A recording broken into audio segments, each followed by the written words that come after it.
하나님의 말씀은 마태복음 18장, 오늘 약간 해서 18절부터 보겠습니다. 어제 하다가 못했던 부분 18절부터 35절까지 교독하겠습니다.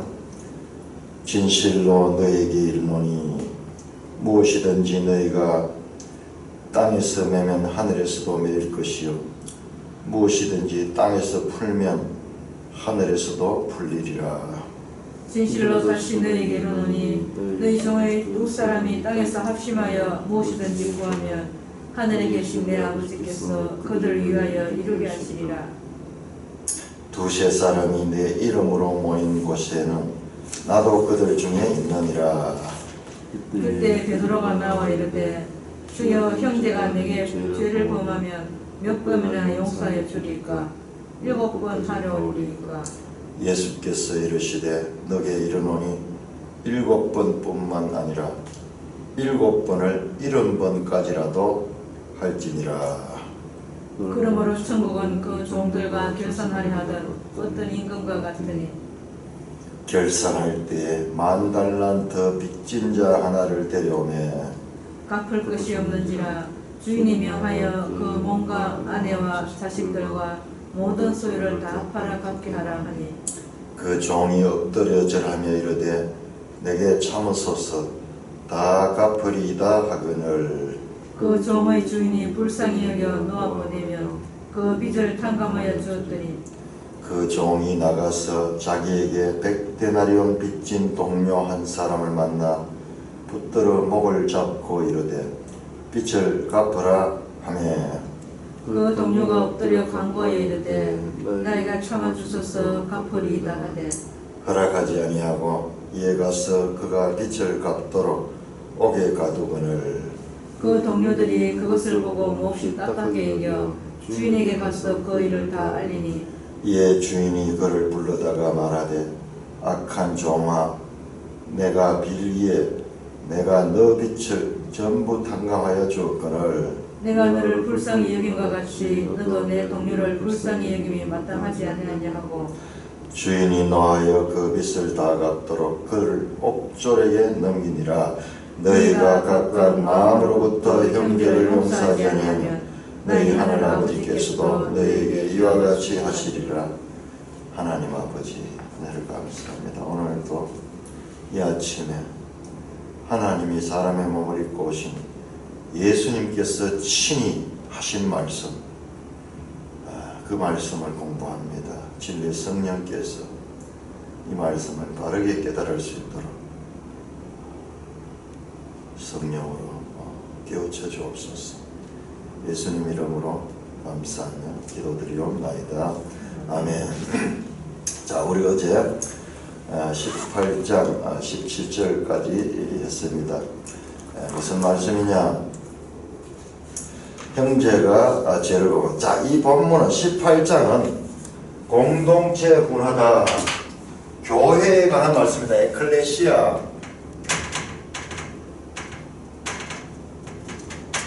교회라는 말이 두 번째 나옵니다. 자, 우리는 이걸 잘 생각해야 됩니다.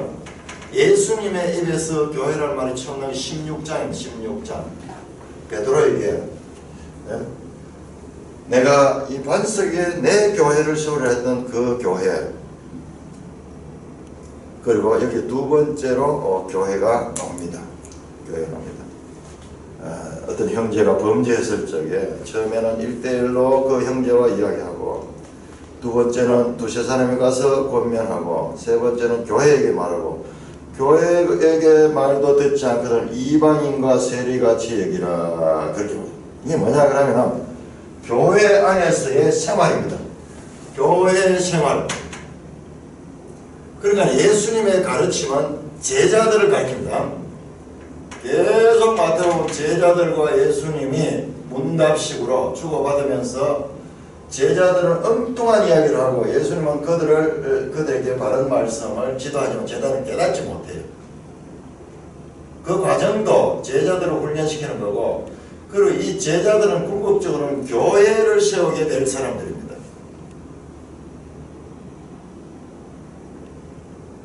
그래서 예수님의 가르침은 항상 교회에 대한 가르침. 교회 안에서 중요한 것이 뭐냐? 한 사람입니다. 그래서 18장에 한 어린아이를 불러가지고 말하고, 그리고 이 작은 자 하나. 그래서 이 이야기가 18장 이런 양 하나로 연결됐더니 이런 양 하나를 찾지 않겠느냐. 이것을 찾을 것이다. 교회에서는 한 영혼이, 그러니까 한 사람, 세상적인 것과 같은 이 숫자 개념이 아닙니다. 세상에는 수가 많으면은 그것은 더 중요하고 적으면은 덜 중요하고 무시되고 소홀히 되기 쉽습니다. 이게 세상의 이 정치 구조, 그거라도 되니까는 그게 그래도 차선이지만은 그럼에도 불구하고 최고의 이 하나의 정치 구조로 다수결의 원칙이 자리를 잡고 있죠. 그냥 교회는 다수결의 원칙이에요. 하나가 중요하다. 한 사람이 중요하다. 구약 성경에 보면 한 사람 다윗을 하나님께서 찾으십니다. 그래서 그 다윗이 통해서 하나님께서 큰 일을 하십니다. 그냥 우리가 세상적인 개념에 하나는 작은 거지만 그러나 그 하나가 중요한 것이다. 자, 그래서 그 이야기가 길 잃은 양의 비유까지 왔습니다. 자, 그리고 나서 형제를 소위 이 권징했죠. 권징. 교회에서 쫓아낼 수 있는 거. 그래서 첫 번째로 1대1로 대면하고, 두 번째는 두세 사람 가서 대면하고, 세 번째는 교회에 말하고, 교회가 안 되면 이방인과 세리같이 여기라 하는 말은 권징에서 쫓아내라 하는 것이 들리는데 그것이 아닌, 왜 아니냐? 자, 본문 오늘 읽었던 우리 본문 끝에 가보세요. 끝에 너희가 각각 마음으로부터 형제를 용서하지 않으면 하늘 아버지께서 용서해라는 말이에요. 처음에부터 시작해가지고 한 사람의 그 귀한 것을 이야기를 했고, 그러면은 중간에 가서 끊어내라 그 이야기가 안 되는, 끝까지 보면은 이게 전부 다 일관적으로 한 사람조차도 끝까지 사랑하고 그들을 용서해줘야 된다. 그 맥락이에요. 근데 이 맥락을 놓쳐버리면은 거의 대부분 우리가 해석을 하는데, 교회의 말하고 교회의 말도 듣지 않거든 이방인과 세리같이 여기라. 이 말을 그냥 이제 버린 자식 같이 내버리라, 그렇게 하기 쉽습니다. 그리고 이어지는 말씀이 진실로 너희에게 이르노니 무엇이든지 너희가 땅에서 매면 하늘에서 매일 것이요 땅에서 풀면 하늘에서 풀리리라. 이 교회가 쫓아내버리면은 하늘에서도 이 구원을 잃어버리게 되고, 또 너희 두세 사람이 합심하여 무엇인지 구하면 하늘에 계신 내 아버지도 너희를 위하여 구를 이루게 하시리라. 합심 기도하면은 하나님께서 우리의 기도를 들어주신다. 이렇게 하면서 이 18절 19절을요 전혀 본문의 맥락과는 관계없이 우리가 두세 사람이 모여가 하나님께 기도하면 우리의 기도를 들어주신다. 이러한 합심 기도의 능력으로만 본문을 해석하는 경우가 거의 대부분이었어요. 지금 이건 그 이야기 아니에요. 지금 앞에 있는 교회의 한 형제를, 그 한 형제를 어떻게 대해야 되는, 궁극적으로는 무엇이냐 그러면은 15절에 보면은 후반절에 네가 형제를 얻을 것이요 만일 듣지 않거든, 형제를 얻는 것이 목적입니다. 근데 형제가 쉽게 돌아오지 않습니다. 그럼에도 불구하고 사랑으로 계속 권징하라는 것이 성경의 가르침입니다. 자, 우리 갈라디아 사도 바울은 항상 예수님의 말씀을 해석하고 예수님의 말씀과 사도 바울의 말씀은 항상 연결됩니다. 자, 갈라디아서 6장.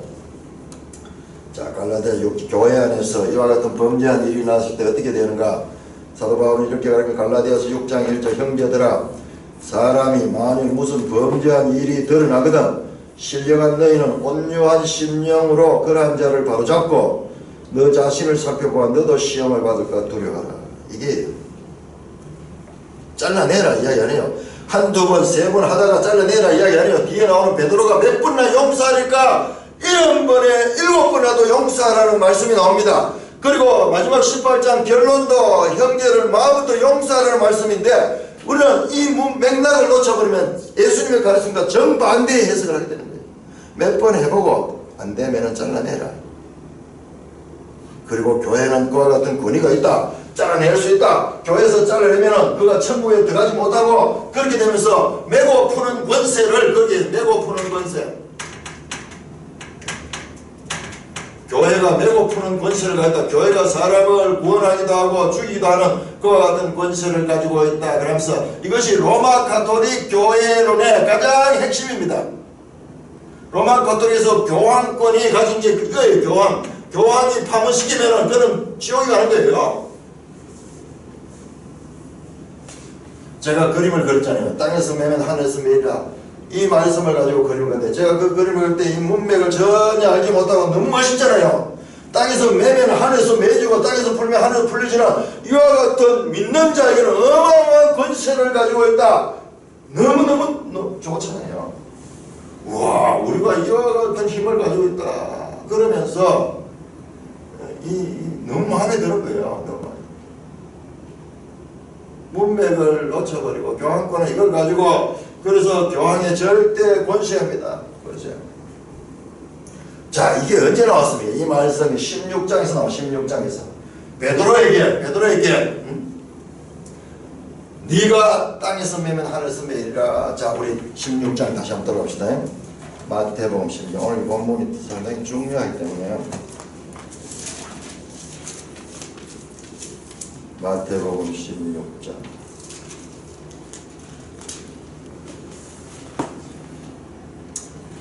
16장 18절부터 또 내게 이르니 너는 베드로라. 내가 이 반석 위에 내 교회를 세우리니 음부의 권세가 이지 못하나 내가 천국 열쇠를 내게 주리니 네가 땅에서 무엇이든지 매면 하늘에서 매일 것이요 네가 땅에서 무엇이든지 풀면 하늘에서 풀리라. 이 말씀이에요.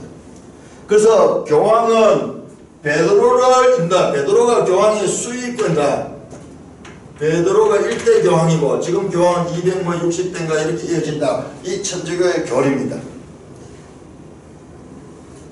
그래서 이 교황 권세는 종신제에다가 절대적인 거예요. 절대적인.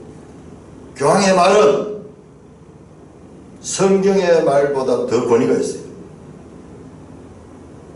교황의 해석이 절대 해석이 됩니다. 자, 이렇게 나왔는데 이 메고 푸는 권세는 무서운 거예요. 그런데 이것은 베드로에게만 주어진 것이 아니고 지금 오늘 본문을 보니까는 너희가 복수로 되었습니다. 너희로 교회로 되어 있습니다. 교회. 제자들로 되어 있습니다. 베드로 단수에서 지금 여기 18장에 오면은 이미 너희로 변화하고 있습니다. 그러니 교황권이 이 메고 푸는 권세를 가졌다고 하는 이와 같은 가톨릭의 해석은 이렇게 잘못된 거예요.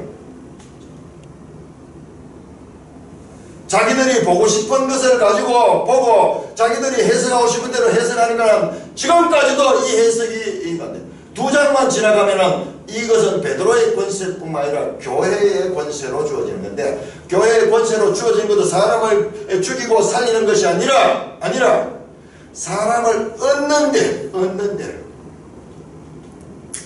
너희가 그렇게 끝까지 노력하고 너희가 그렇게 하면은 그 형제를 얻을 수 있는 데까지 나가야 된다.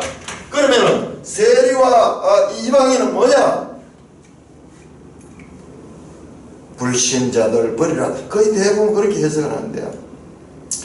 이방인과 세리는 예수님의 사랑의 대상이고 그리고 예수님과 가장 친근한 사람으로 오히려 바리새인들보다는 마태복음에서 등장하고 있습니다. 그 문맥을 봐도 여기서 이방인과 세리같이 여기라 하는 그냥 내버리라 하는 그런 뜻은 아닐 것 같지 않습니까?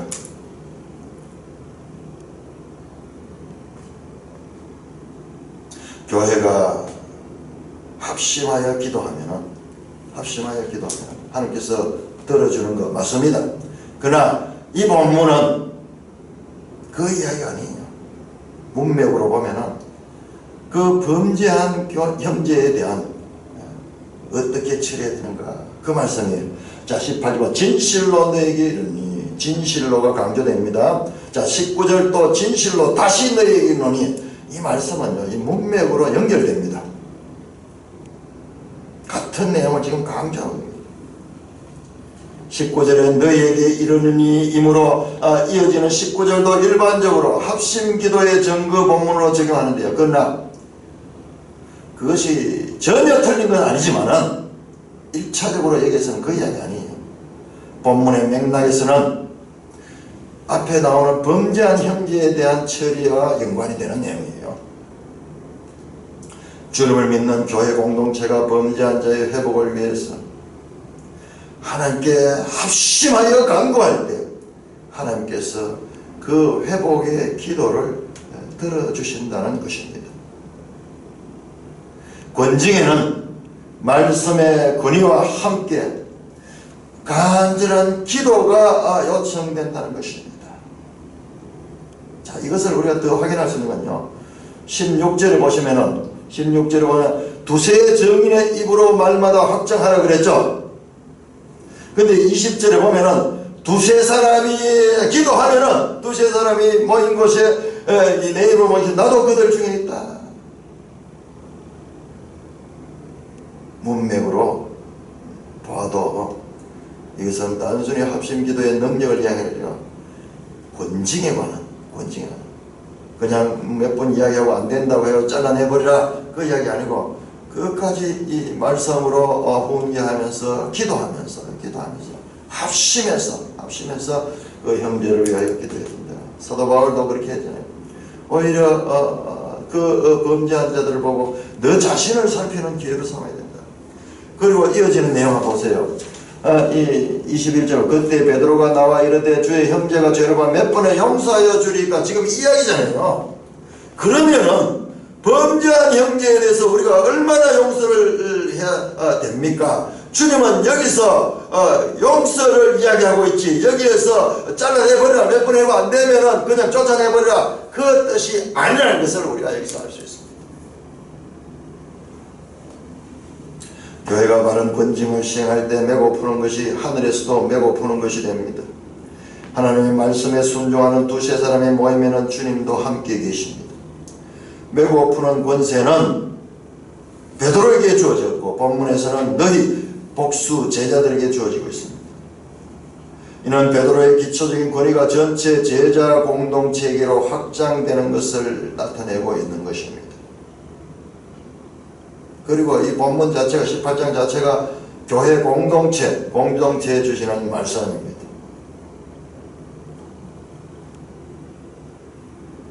그러므로 이 문맥을 통해서 볼 적에 범죄한 형제가 쉽게 돌아오지 않더라도 우리가 기도하고 권면하면서 계속 사랑의 대상으로 그들을 여겨야 된다는 말이지. 거의 흔히 이야기하는 세리와 이방인들은 하나님을 대적하는 자들이고 그런 자들이기 때문에 그건 완전히 불신자로 내버려야 된다. 그런 뜻으로 이 해석을 합니다. 본문은 그렇지 않습니다. 목적이 뭐냐? 목적이 15절에 보면 만일 들으면 네가 형제를 얻을 것이요. 얻는 것에 초점이 있지. 여기서 잘라내라 하는 이야기는 없습니다. 더더욱이 여기서 교황의 수익권을 가지고 그래가지고 모든 판단은 교황으로부터 나온다는 잘못된 것 같은 교리는 전혀 근거도 찾아볼 수가 없는 것입니다. 메고 푸는 권세 참 좋아해요. 내가 이 그림을 그릴 때만 그림 잘 팔려요. 다 이걸 원해요. 다 이걸.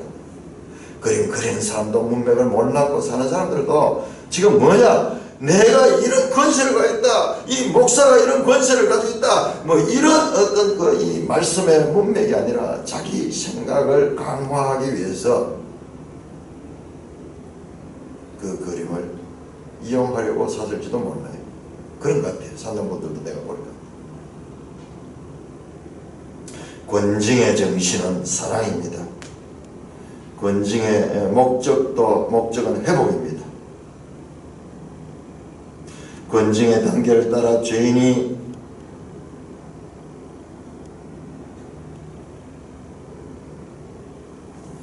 죄인을 먼저 이렇게 교회가 폭로를 하고 교회 안에서 범죄한 자를 징계를 하는 것.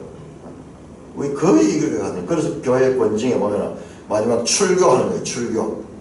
출교하는 장면으로 그렇게 생각하는데 17절을 교회의 말도 듣지 않거든 이방인과 세리같이 여기라. 그냥 출교해버린 걸로 생각하는데 문맥을 통해서 보면 그것이 아닐 수도 있겠다는 생각이 듭니다. 자, 넘어갑니다. 18장 21절. 그때에 베드로가 말한다. 그때라는 말은 바로 이 권징에 관한 말씀이 나올 때입니다.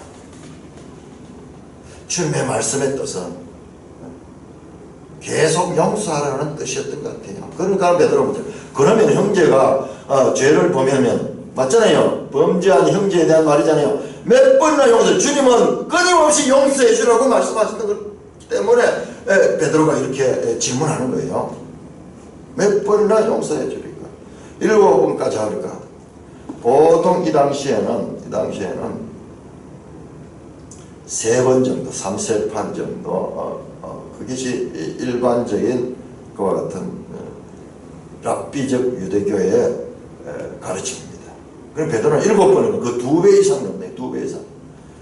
아주 폭넓게 그렇게 생각합니다. 주님은 랍비적 유대교가 가르치는 것보다 더 용서하라는 말이구나. 그러면 2배 하면 되겠습니까?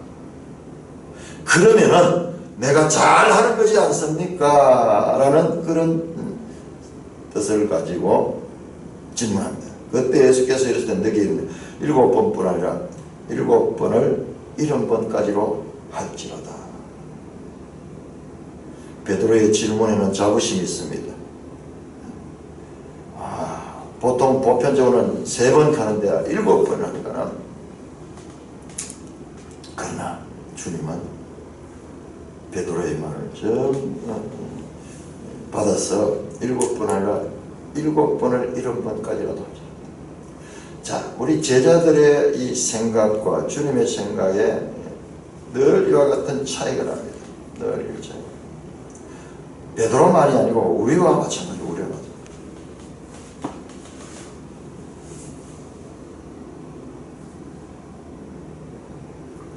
죄를 지은 형제를 회복시키고 회개한 자를 용서하고 회복해야 되는 것이 교회의 훈육의 목적입니다. 한 영어 나왔잖아요. 한 어린아이 같은 하나, 잃어버린 한 양, 범죄한 한 형제, 끝까지 교회는 사랑으로 기도하고 용서해야 된다. 용서는 끝이 없다. 이만큼 했으는 건 됐지 하는 것은 없다는 것입니다. 한 3단계 거쳐가지고 했으면 됐다. 이제 그때는 용서하지 않아도 된다. 그것이 아니에요. 지금 베드로의 질문이 그거잖아요.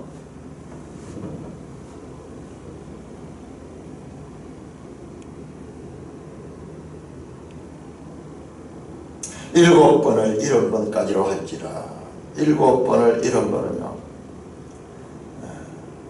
490번입니까? 이것은요 7이라는 수는 완전수예요. 완전수. 용서는 끝이 없다는 것입니다. 그러면서 예수님께서는 비유를 합니다. 그러므로 천국은 그 종들과 결산하려던 하던 어떤 임금과 같으니, 천국 비유를 합니다. 결산할 때 10,000달란트 빚진 자 하나를 데려오며, 자, 10,000달란트가 얼마나 되는 돈인가? 우리 이걸 모르면은 이 비유를 이해를 못해요. 자, 10,000달란트에 대한 주석이 나옵니다. 그 다음에 뒤에 보면은 100데나리온 빚진 동료 한 사람에 대한 것도 나옵니다. 자, 일단 화폐가 얼마나 되는가를 알고 들어가야 됩니다. 자, 데나리온은 당시 노동자들의 하루 평균 임금이었습니다.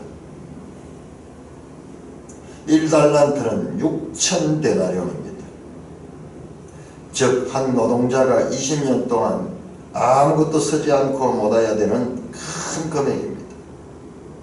그 당시 갈릴리 전체의 세금이 200달란트가 넘지 않았으니까 1만 달란트는 그냥 상상에만 존재하는 금액입니다. 한 개인 노동자가 20만 년 동안을 일해야지 못 얻을 수 있는 돈이에요. 그러니까 이건 상상을 초월하는 돈인데, 그러면 사람이 어떻게 1만 달란트를 빚질 수가 있는가? 이 사람은 그냥 보통 사람이 아니고 국고를 담당하는 사람 정도 돼야 돼요. 국고를 담당하는 사람. 그것도 큰 나라의 국고를 담당하는 사람. 그래서 여기 비유가 어떤 임금이 나오니까 임금 밑에 있는 우리로 치면은 재무부 장관 정도 되는 사람이에요. 빚진자는 오페힐레테스, 빚진자라는 뜻과 동시에 죄 지은 자, 이 두 가지가 같은 의미를 가지고 있어요. 빚진자, 죄 지은 자. 기가 막힌 거예요. 보통 사람이 질 수 없는 엄청난 채무는 빚진 자가 왕의 전 국고를 맡아 담당하는 자 될 수 있을 것입니다. 그런데 이게 어떻게 되는지 갚을 것이 하나도 없어요. 자, 여기에서 25절에서는 왕이 주인으로 바뀝니다. 큐리오스. 임금은 바실레이아인데 여기서 큐리오스로 바뀌면 주인이 명하여 그 몸과 아내와 자식들과 모든 소유를 다 팔아갚게 하는. 그러니까 이 엄청난 빚을 진 사람에게는 본인은 말할 것도 없고 그 아내와 자식들과 모든 소유를 다 팔아가지고 갚게 하라. 그렇게 하니까 그 종이 어떻게 되냐? 그 종이 둘로스입니다. 둘로스. 큐리오스 주인이고 둘로스 종이 엎드려 절하며 이르되, 굴종적인 태도를 가지면서 엎드리면서 간곡히 말해, 내게 참으소서, 내가 다 갚으리라. 학은을 어떻게 갚는단 말이에요? 갚을 수 없는 약속을 합니다. 갚을 수 없는, 어떻게 갚는데? 그러니까는 27절에 그 종의 주인이 불쌍히 여겨 놓아 보냈다. 이게 헬라어로 나오지만 이 히브리어로는 헤세드입니다. 헤세드.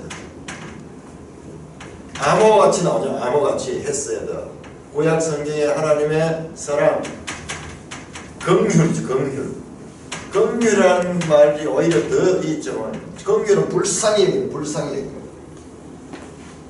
사랑은 어떤 면에서 사랑할 만한 자를 사랑한다 그러면, 긍휼은 정말로 불쌍히 사랑할 수 없는 자를 사랑까지 하는 그 불쌍히 여긴다. 영어로 compassion. 그리고 놓아보냈다. release him.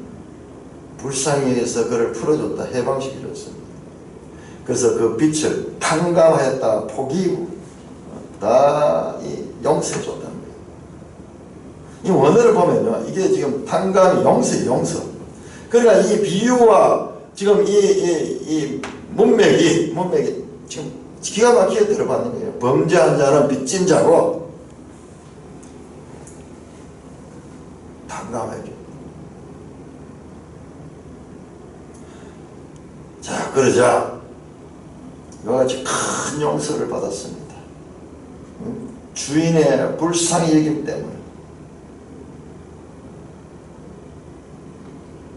23절에서 나오는 이 내용, 27절까지 이 내용은, 이 종은 왕이신 하나님만이 그에게 죄를 범한 사람들에게 보이시는 용서의 강력한 이 장면이 여기에 나타납니다. 이 종도 보통 종이 아니잖아요. 1만 달란트니까는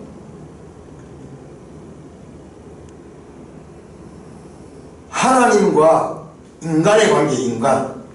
아담이 어떻습니까? 아담이 어마어마한 하늘로부터 권력을 물려받았잖아요. 통치권을 받은, 이 모든 피조물들을 다스릴 수 있는 그와 같은 통치권을 가진 자고요. 하나님께서는 그를 창조하시고 그에게 그와 같이 맡겼습니다. 그런데 범죄해버렸어요. 스스로 해결할 수 없습니다.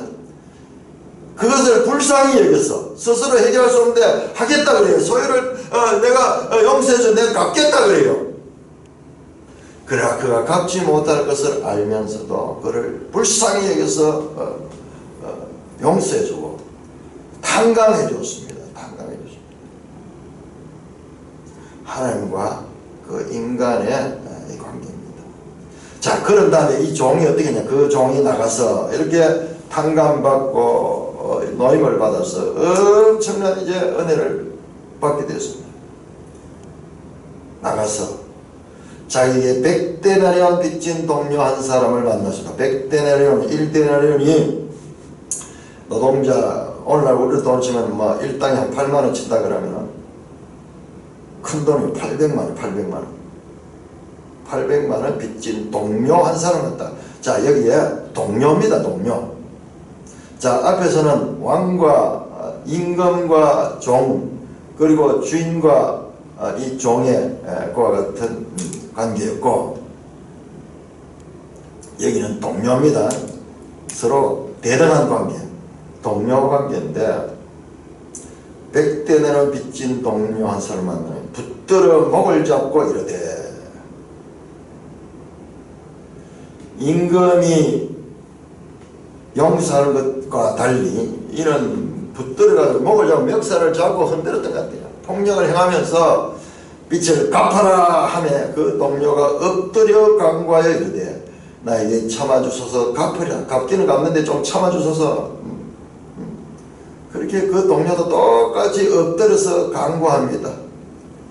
그 앞에서 그 임금에게 그 종이 해당 것과 똑같이 26절에 엎드려 절했던 것처럼 이 동료도 본에게 엎드려 간구하여 이르되 내게 참아주소서 갚으리다 하며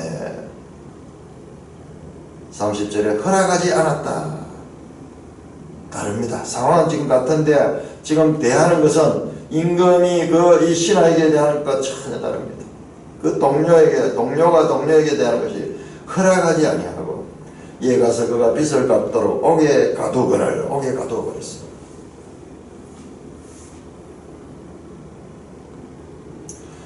이와 같이 큰 은혜를 입은 종이 그의 동료에게 행한 태도를 지금 비유는 추적해 들어갑니다.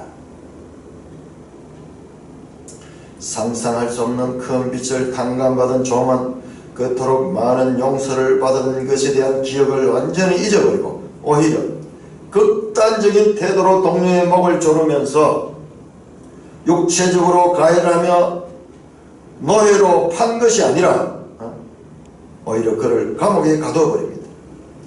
감옥에 갇히게 되면 빚진 자가 빚을 전혀 갚는 일을 할 수가 없습니다.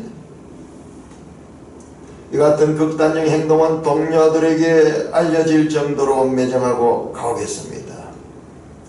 자, 31절에 보니까는 그 동료들이 그것을 보았어요. 주위 사람들이 볼 수 있을 정도로 가혹하게 이 상대를 빚진 자를 대했습니다. 몹시 딱하게 여겨 주위 사람들이 불쌍히 여겼습니다. 너무 딱하다. 그래서 주인에게 가서 그 일을 알리니 이에 주인이 그를 불러다가 말하되 악한 종아, 네가 빌기에 내가 내 빚을 전부 탕감하여 주었거늘 내가 너를 불쌍히 여김 같이 너도 내 동료를 불쌍히 여김이 마땅하지 아니하냐. 마땅하다. 마땅하다. 합리적이다. 합리적이다. 마땅한 합리적인 거죠.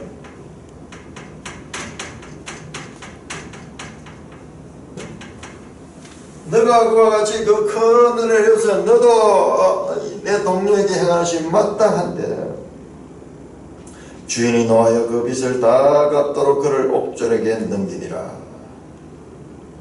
앞에서 다 탕감해 줬는데 그것을 무효시키고 다시 그 빚을 다 갚도록 그를 옥졸에게 넘깁니다. 자, 이 옥졸이 누구냐 그러면은 바사니스테스 하는데 고문하는 자예요. 고문하는, 괴롭히는 자예요. 그를 괴롭히는 자. 고문하는 자. 큰 은혜를 받은 이 종은 여기에서 32절에서 주인으로부터 악한 종으로 평가됩니다. 악한 종이 됩니다. 그는 주인의 자비와 은혜를 받았지만 그의 입장에서 그냥 그렇게 일어난 사건이었을 뿐 그의 마음은 바뀌지 않았습니다. 하나님의 엄청난 은혜를 받은 자는 동료 형제에게 대하는 태도가 달라져야 되는 것이 마땅한 일입니다. 마땅한 일입니다. 그 주인으로 봤을 때는 그렇게 하라고 하는 것이 마땅하다고 생각합니다. 그는 악한 종, 마땅한 일을 하지 않았어요. 그런데 이 종은 탕감의 은총만 받았지 마음은 변하지 않았습니다. 그는 주인으로부터 옥졸에게 넘겨집니다. 옥졸은 고문하는 자들입니다. 용서하지 않는 자는 하나님과의 관계가 단절됩니다. 뿐만 아니라 하나님께로 올라가는 기도의 파이프가 막히게 됩니다. 뿐만 아니라 하나님께로부터 내려오는 말씀의 파이프도 막히게 됩니다. 자, 우리 한번 찾아보겠습니다. 마태복음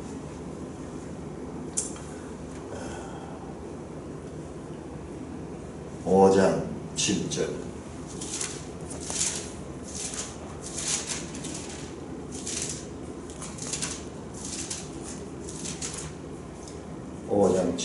긍휼히 여긴 자는 복이 있나니 그들이 긍휼히 여김을 받을 것이다.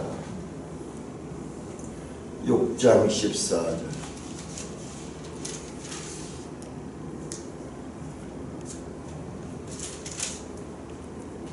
너희가 사람의 잘못을 용서하면 너희 하늘 아버지께서도 너희 잘못을 용서하리라.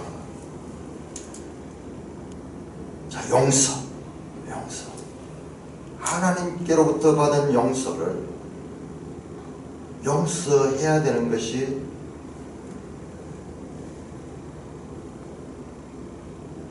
사람의 마땅한 일입니다. 14절에 너희가 사람의 잘못을 용서하면 너희 하늘 아버지도 너희 잘못을 용서하라. 너희가 사람의 잘못을 용서하지 않으면 너희 아버지께서도 너희 잘못을 용서하지 아니하리라. 이것이 어디에서 나오느냐? 주기도문 바로 뒤에서 나온 말씀입니다. 우리가 우리에게 죄 지은 자를 용서한 것처럼 우리 죄를 용서하여 주옵소서.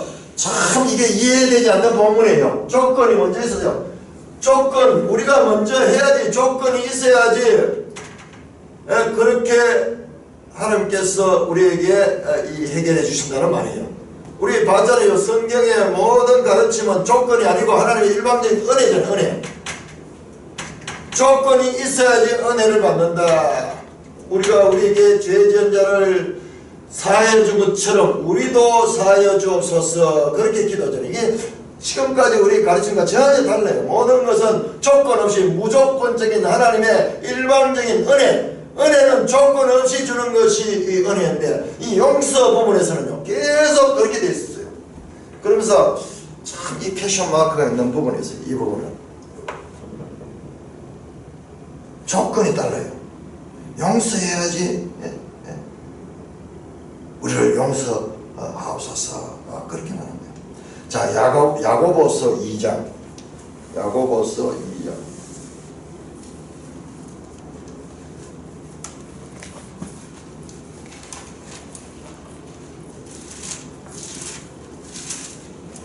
야고보서 2장 13절. 2장 13절.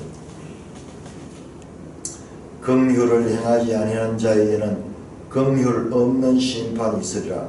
긍휼은 심판을 이기고 자랑하느니라. 책임이 먼저다. 책임. 긍휼이 불쌍히 여겨진다. 불쌍히. 용서를 하지 않게 되면요, 용서하시는 그 하나님과 우리와의 관계가 단절이 되고 우리가 그 용서를 입을 수 없다고 성경은 말씀합니다. 용서하지 아니하면요, 우리가 얼마나 이것이 무서운지를 모르는데 하나님께로 올라가는 기도가 막힙니다. 자, 베드로전서 3장, 야고보서 바로 뒤에 베드로전서 나옵니다. 베드로전서 3장 7절 보세요. 이런 부분들은 우리가 소홀히 봐서 그런데 우리 마음을 어떻게 다스리는가. 남편들아 이와 같이 지식을 따라 너희 아내와 동거하고 그를 더 연약한 그릇이요 또 생명의 은혜를 함께 이어받을 자로 알아 귀히 여기라. 이는 너희 기도가 막히지 아니하게 하려 함이라.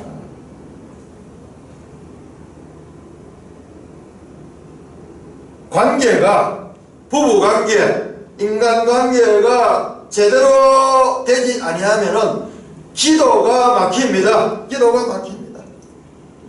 영적인 파이프가 막혀버린다는 것입니다. 자, 이것은 구약 성경도 같이 말씀합니다. 이사야 59장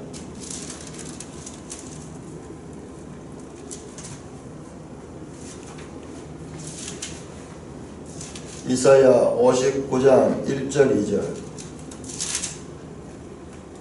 여호와의 손이 짧아 구원하지 못하심도 아니요 귀가 둔하여 듣지 못하심도 아니라 오직 너희 죄악이 너희와 너희 하나님 사이를 갈라놓았고 너희 죄가 그의 얼굴을 가려서 너희에게 듣지 않으시게 하니라. 우리가 이렇게 죄를 품고 있으면 하나님께서 외면합니다. 그러니까 우리가 예배드릴 때도 먼저 죄의 고백을 하고 죄의 사함, 사죄의 말씀을 선포하는 거예요. 죄가 얼마나 무서운지 우리 모르는 거예요. 죄를 품고 있는 거예요. 품고 있는 거예요. 용서를 하지 않으면 내 속에 그 죄가 품어 있는 것과 똑같은 거예요. 형제와의 관계가 단절된 상태에서 자신이 만든 자신의 이 감옥에 갇혀 고문을 당하게 됩니다. 용서하지 않아 보세요. 자기 자신이 사실은 상합니다. 자기 몸이 상합니다. 원한을 품고 두고 보자 그러면 복수하겠다 이렇게 품고 있으면요, 그때부터 그는 자기 자신의 옥에 갇히게 되고 그 자기 자신이 만든 고문을 당하게 됩니다. 이 옥졸이 지금 고문하는 자라고 그랬잖아요. 유명한 사례가 있어요. 나치의 집단 수용소에서 있다가 해방이 2차 대전이 끝나고 해방된 사람들, 우리 사진 봤잖아요. 뼈다구만 남아있던 사람들. 그런데 해방이 돼서 그들이 풀려났을 적에 계속해서 그와 같은 이 정신적인 고통을 누리면서 그들에게 당한 이 악한 일들, 그들의 죄를 용서한 사람들은요 살아났지만 용서하지 못하고 계속 그들에 대한 죄를 품고 있던 자들은요 계속 불구자들로 남아있고 살지 못했다고 합니다. 생각만 인생 전체가 파괴됩니다. 이것이 바로 옥졸, 즉 고문한 자에게 고문을 당하는 모습입니다. 용서하지 않으면. 그런데 우리가 세상에 보세요.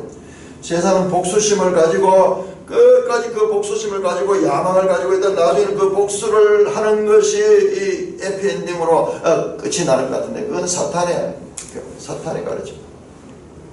그러면 우리가 동감해서 박수를 치고 막 이렇게 하는 거야. 아닙니다. 아닙니다. 이건 사탄의 가르침이에요. 용서하지 못하면 잠을 편히 잘 수도 없고 평생 자신이 고문을 당하게 됩니다. 두고 보자 이를 깔면서 그 사람을 원망하고 그 죄를 계속 되새김질하면서 그는 계속해서 스스로 만든 옥에 갇히고 스스로 하는 고문을 당하게 됩니다. 사실상 용서는 어렵습니다. 상처받은 사람이 용서하기 어려운 것은 사실입니다. 그러나 우리는 1만 달란트를 빚졌다가 탕감받은 자라는 의식을 가질 때만 우리는 기꺼이 가해자를 용서하며 형제들과 화해할 수 있는 그와 같은 근거를 가지게 되기 때문에 용서할 수 있습니다. 주님의 시각, 불쌍히 여기십니다. 불쌍히 여기십니다. 어떤 형제도 불쌍히 여기십니다. 왜? 내가 불쌍히 여김을 받아 용서받은 자이기 때문에. 용서받은 자이기 때문에.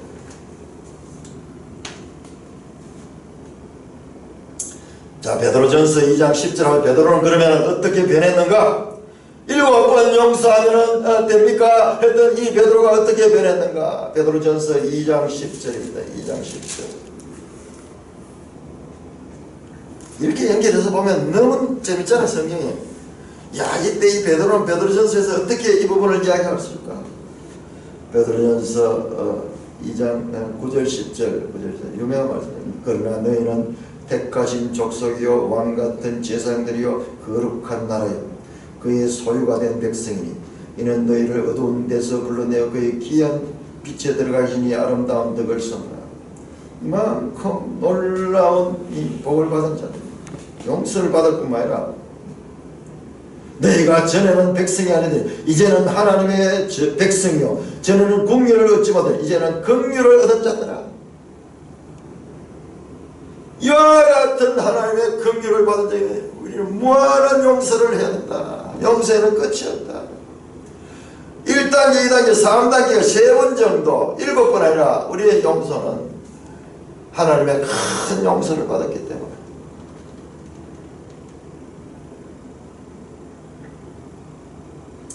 교회는 세상의 소금과 빛입니다. 세상에서 제자들이라도 부패한 본성을 가졌기에 서로 마찰 없이 산다는 것은 힘든 일입니다. 자, 이게 지금 교회 안에서 일입니다. 교회 안에서. 우리가 사랑하는 성도들과 하늘나라에서 사는 것은 영광스럽겠다. 그러나 우리가 아는 이 죄성을 가지고 있는 성도들과 이 땅에서 교회 안에서 산다는 것은 전혀 다른 이야기입니다.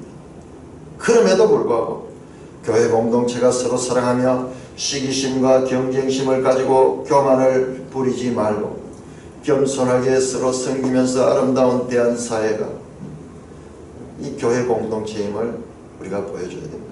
이게 바로 주님께서 말씀하는 너희가 세상의 소금이요 너희가 세상의 빛이라는 것. 세상에는 이게 있을 수 없습니다. 그러나 교회 공동체는 이 목표를 가져야 돼요. 이 목표를 가져야 돼요.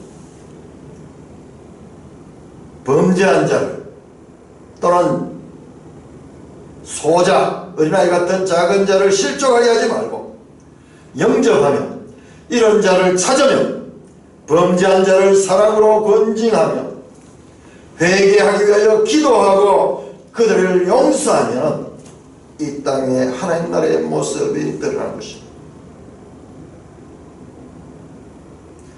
자비는 무엇이냐? 자비는 마땅히 책망받을 자를 책망하지 아니한 것이 자비를 베푸는 것이며 은혜는 마땅히 받지 못할 사람에게 주는 것이 은혜입니다.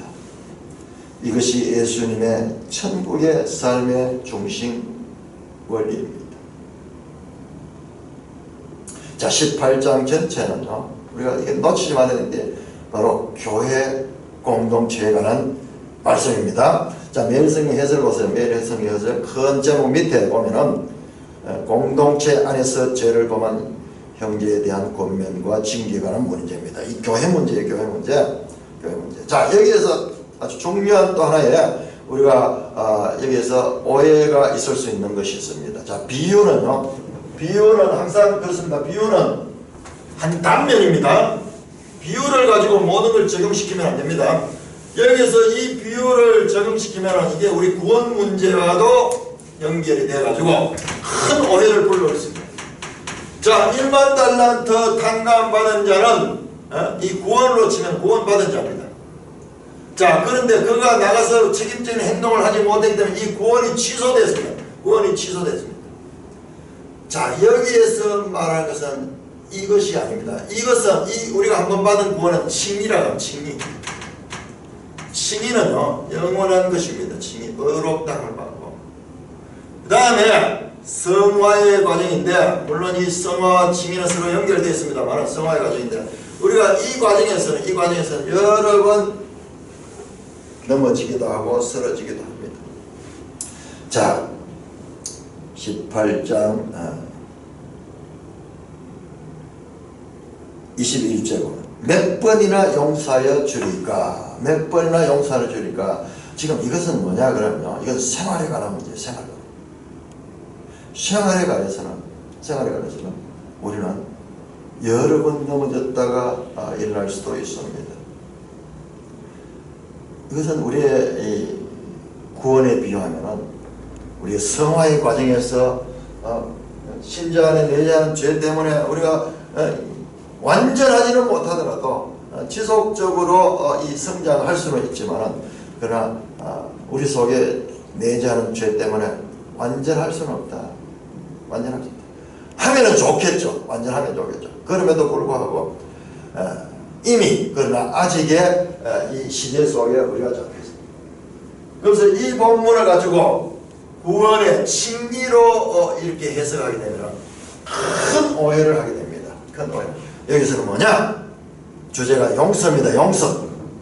생활에서, 교회 안에서 이 공동체 지체들과의 관계입니다. 우리 산돌교회는 지금 아직 좀 작은 교회고, 그리고 전부 서로 이런 잘 이해하고 가족들도 많고 이렇지만 이제 교회가 좀 더 커지게 되면요, 이런 일들이 엄청나게 나타납니다. 아마 회사에서나 군대 생활하면서 다 경험했을 거예요. 인간관계가 만만치 않아요. 가시 같은 이웃들이 많이 있습니다. 자, 그럴 적에 어떻게 대해야 되는가? 끝까지 지식을 따라서 그들을 대해야 됩니다. 불신자들에게나 신자들에게 있어서도 우리가 이와 같은 마음, 그럴 적마다 내 모습을 봐야 된다. 그들의 모습에서, 아까 그 갈라디아 6장에서 나오던 갈라디아 6장 1절의 이 말씀이 참 사도 바울의 이 말씀이 주님의 말씀과 똑같습니다.